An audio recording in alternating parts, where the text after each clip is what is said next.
সম্মানিত ভাইয়েরা, আল্লাহ রাসূলের সাহাবী হযরত ইবনে আব্বাস রাদিয়াল্লাহু তাআলা আনহু হাদিস বর্ণনা করেছেন।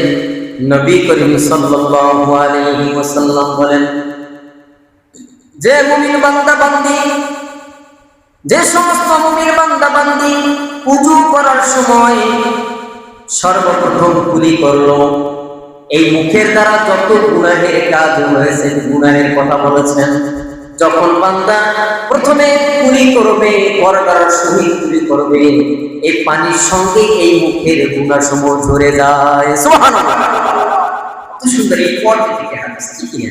আমরা ওযু যে করি, প্রত্যেকটা অঙ্গ প্রত্যঙ্গের গুনাহ হয় কিনা? গুনাহ হয়। আপনি পা দ্বারা একটি খারাপ কাজে যাইতেছেন, কোন একটা খারাপ কাজ করবেন, এজন্য যাইতেছেন, পায়ে হেঁটে পায়ের গুনাহ হইতেছে, হাত দিয়ে ধরলেন, হাতের গুনাহ হইতেছে, আপনি কান দিয়ে শুনলেন, কানের গুনাহ হইতেছে, মুখ দিয়ে বললেন, মুখের গুনাহ হইতেছে, চোখ দিয়ে দেখলেন, চোখের গুনাহ হইতেছে। এই মাথার দ্বারা, ব্রেন দ্বারা আপনি কি করলেন? এটা চিন্তা চেতনা করলেন, এখানেও গুনাহ হয়। ঠিক কিনা ভাইয়ের আমার, বন্ধুরা আমার, রাসূল বলেছেন, যখন তুমি উযু করার আগে, উযু করার সময় যখন তুমি মুখে পানি দিয়ে গড়গড়া করো, তখন তোমার মুখে যত, মুখের দ্বারা যত গুনার কাজ হয়েছে, গুনাহ হয়েছে, আল্লাহ রাসূল বলেছেন সেই পানির সঙ্গে সেই গুনাহসমূহ ঝরে যায়। সুবহানাল্লাহ। আবার বান্দা যখন নাকে পানি দেয়, উযুর বিবরণ দেয়, হাদিসের মধ্যে আল্লাহ রাসূল তুলে ধরেন, একদম একটু দেখেন, আল্লাহ রাসূল বলেছেন, যখন বান্দা নাকে পানি দেয়, উযু করার সময় নাকে পানি দেয় না, নাকে পানি দেয়, নাকের নরম জায়গা পর্যন্ত পানি পৌঁছাইতে হয়। এই যে নাকের ভিতরে পানি দিয়ে তারপর সুন্দরভাবে নাড়াতে চালাতে হয়।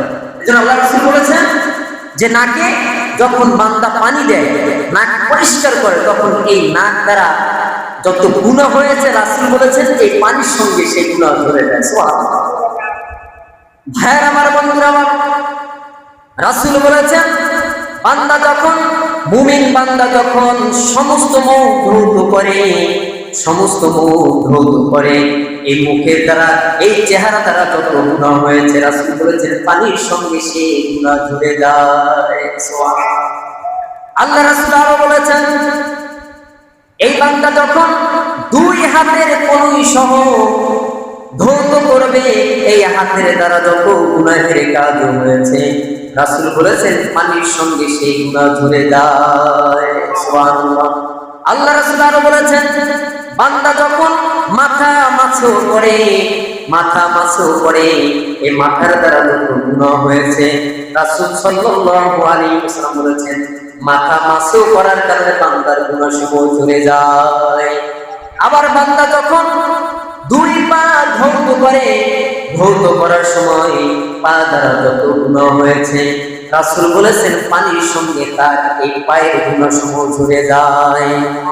বান্দা তারপরে মসজিদে যায়, মসজিদে গিয়ে ইবাদত বন্দেগি করে, নামাজ পড়ে, এই নামাজ হলো বান্দার অতিরিক্ত সওয়াব। সুবহানাল্লাহ। আপনি এখানে কিন্তু উযু করার যে কৌশলগুলি, উযু করার যে নিয়ম কানুনগুলি আল্লাহ রাসূল হাদিসের মধ্যে তুলে ধরেছেন।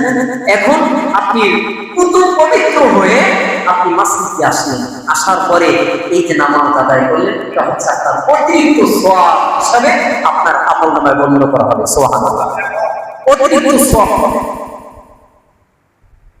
এই জন্য ভাইয়েরা, আমরা কোনো আমলই ছোট করে দেখব না। আপনি রাস্তা দিয়ে হাঁটলেন, দেখলেন একটা ইট পড়ে আছে, সরাই দিলেন, সদকা জারিয়া আপনার আমলনামায় গেল। এখন আপনি তো দেখলেন যে একটা ইট, সাধারণ একটা ইট পড়ে আছে, আমি সরাই দিলাম।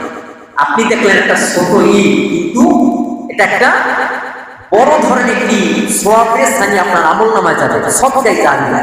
একটা কাটা পড়ে আছে, কি মনে করে সরাইলেন?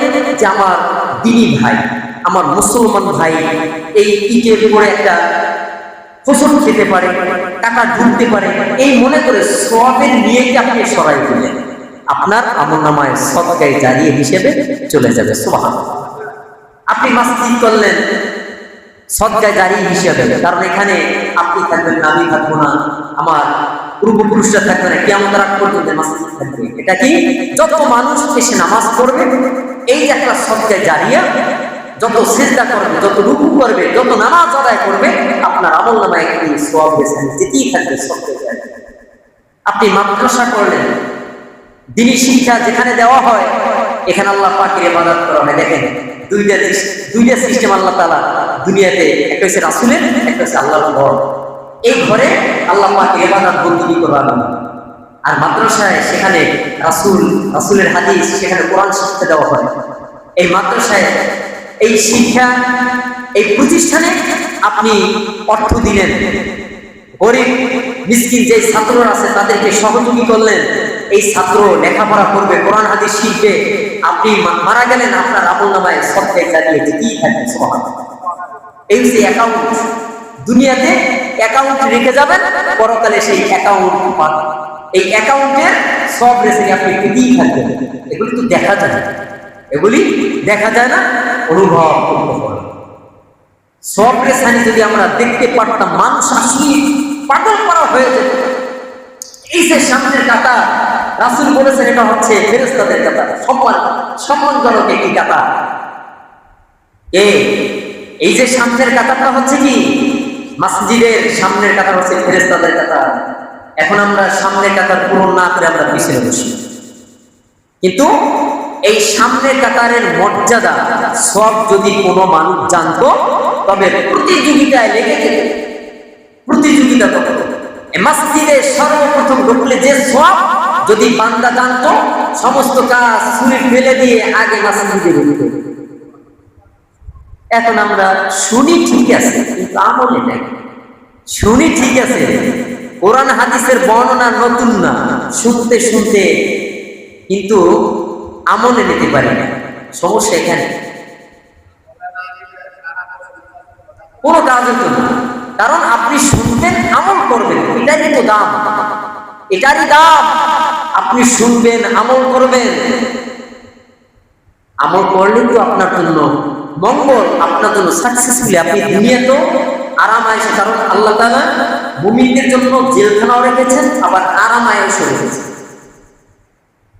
আর এই যে কাফের মুশরিক বেদিন যারা আছে, নাফরমান যারা আছে, বিদর্মীরা যারা আছে, এই দুনিয়ার সুখ শান্তি আরাম আয়েশ ভোগ বিলাস সব কিছু দুনিয়াতেই করে যাবে, পরকালে তাদের জন্য কিচ্ছু নেই।